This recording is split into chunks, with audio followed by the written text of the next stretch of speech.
Ang kapamilya star na si Bel Mariano ay nagkaroon ng isang birthday concert. Nagpasalamat ito sa kanyang mga taga-suporta, sa Abstan family, at sa lahat ng tumulong sa kanya para maging successful ang kanyang Believe concert.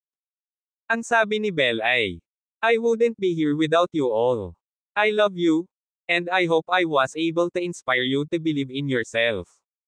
Kahit sa mismong birthday concert ng kapamilya star na si Bel Mariano, ay hindi pa rin ito pinalagpas ng mga basher. Ang mga hinanaing ng mga ito ay hindi sa nang judge, pero ganyan ba talaga yung energy ni Bel every time na sumasayaw siya? Not only in her concert, but every may performance siya same energy lang. Dapat yung isa highlight, hindi yan haha, patungkol nito kay Denise, na dapat si Denise na lang daw ang nasa highlights, at hindi si Bel. Ang lamya naman yan, kantok. Anong slay dyan, Diyos ko? Ang pahabol pa ng isa, parang ewan lang na nahuhulog, pilit na pilit, at tigas MG katawan. Marami pang pangbabash ang natanggap ng kapamilya star. Ang birthday concert ay naging successful, at na-sold out kaagad ang ticket nito. Makikita rin natin na kasama niyang nag-perform ang kanyang boyfriend na si Donnie.